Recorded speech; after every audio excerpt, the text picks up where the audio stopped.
তিনি ফিরে এসছেন। দেশবাসী নতুন করে জেগে উঠবে, গণতন্ত্র পুনরুদ্ধার হবে, জনগণের কথা ও বলার অধিকার আমরা ফিরে পাবো। যদি উনি সুযোগ পান তাহলে ১-১.৫ বছরের মধ্যে ৪.৫ কোটি মানুষের কর্মসংস্থান করে দেবে। বাংলাদেশ জাতীয়তাবাদী দল নয়, সারা বাংলাদেশের ভবিষ্যৎ নির্ভর করছে জনাব তারেক রহমানের উপর।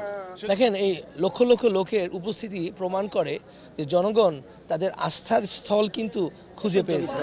আপনারা গতকালকে দেখেছেন যে স্বতঃস্ফূর্তভাবে কিভাবে সারা বাংলাদেশের মানুষ অংশগ্রহণ করেছে, কেউ খেয়ে কেউ না খেয়ে।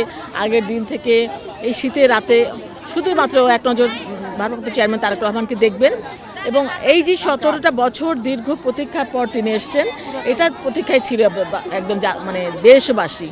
তো আমরা ভীষণভাবে আবেগ আপ্লুত এবং আমরা আশা করছি ইনশাআল্লাহ তিনি ফিরে এসছেন। দেশবাসী নতুন করে জেগে উঠবে, গণতন্ত্র পুনরুদ্ধার হবে, জনগণের কথা ও বলার অধিকার আমরা ফিরে পাবো, ভোটের অধিকার ফিরে পাবো, একটি শান্ত মানে নিরাপত্তা বোধ করবো এবং আমরা ভালো একটা বাংলাদেশ পাবো ইনশাআল্লাহ। তিনি চমৎকার বক্তব্য দিয়েছেন, অনেক মানে সাংগঠনিক কথা বলেছেন এবং দেশবাসী ভীষণভাবে খুশি হয়েছে তার কথা বলায় এবং প্রত্যাশার কথা তিনি তার বক্তব্যই বলে দিয়েছেন।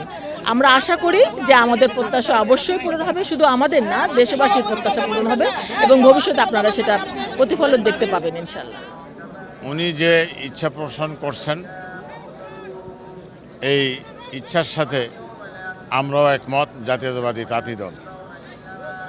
আমরা চেষ্টা করব, উনি অর্ডার করবে, আমরা সেটা জীবন দিয়ে হইলেও পালন করব। উনি বলেছেন যদি উনি সুযোগ পান তাহলে ১-১.৫ বছরের মধ্যে ৪.৫ কোটি মানুষের কর্মসংস্থান করে দিবেন এবং মহিলাদের কর্মসংস্থান করে দিবেন। উনি বলছেন সবাইকে নিয়েই আমরা রাজনীতি করতে চাই, সংবাদপত্রের স্বাধীনতা দিতে চাই। এই দেশে গণতন্ত্র নাই, গণতন্ত্রের আমরা গ্যারান্টি দেব এবং ৩১ দফা রাষ্ট্র কাঠামো, এটা যদি আমরা প্রত্যেক ঘরে ঘরে পৌঁছে দেই তাহলেই এই দেশের মানুষ সুখী সমৃদ্ধ বাংলাদেশ হবে বলে আমরা বিশ্বাস করি।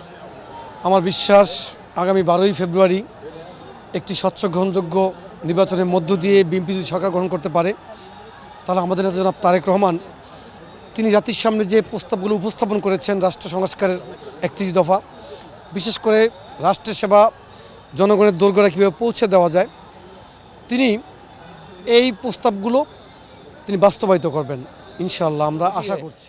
জনাব তারেক রহমান গতকাল যে ঐতিহাসিক লক্ষ লক্ষ লোকের সমাবেশে যে বার্তা উনি দিয়েছেন দেশবাসীর প্রতি, সে বার্তা কিন্তু পরিষ্কার। সেটা হচ্ছে আমরা সকলে মিলে ঐক্যবদ্ধভাবে আগামীর বাংলাদেশ গড়ে তুলব এবং গণতন্ত্রকে সমুন্নত রাখার জন্য আগামী যে নির্বাচন, সেই নির্বাচনের মাধ্যমে একটি গণতান্ত্রিক সরকারের মাধ্যমেই দেশের সামগ্রিক যে উন্নয়ন, সেই উন্নয়নের পরিকল্পনা উনি বলেছেন।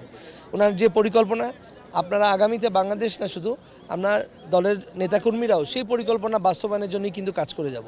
তা আমরা দৃঢ়ভাবে আশা করি সে ৩১ দফা না শুধু বাংলাদেশকে আগামী বিনির্মাণের জন্য তরুণ প্রজন্মকে কাজে লাগিয়ে, তাদের মেধাকে কাজে লাগিয়ে আমরা আমাদের এই ধ্বংসপ্রাপ্ত ফ্যাসিস্ট সরকারের আমলে বাংলাদেশের যে ক্ষতি সাধন হয়েছে তা কাটিয়ে উঠে একটি নতুন বাংলাদেশ গড়ার জন্য ওনার নেতৃত্বে বাংলাদেশে এগিয়ে যায়। দেখেন, এই লক্ষ লক্ষ লোকের উপস্থিতি প্রমাণ করে যে জনগণ তাদের আস্থার স্থল কিন্তু খুঁজে পেয়েছেন। যে বাংলাদেশ ফ্যাসিস্টের মুক্ত হওয়ার পরও যে নেতৃত্বের প্রতি অধীর আগ্রহে অপেক্ষা করছিল, তারা কিন্তু আস্থা প্রকাশ করে ফেলেছেন। তো তার নেতৃত্বে আগামীতে বাংলাদেশ তাকিয়ে আছে, তার নেতৃত্বে সঠিক পথে বাংলাদেশ উত্তরণ ঘটবে এবং সেই আশায় কিন্তু প্রতিফলন ঘটেছে। আমরা আশাবাদী।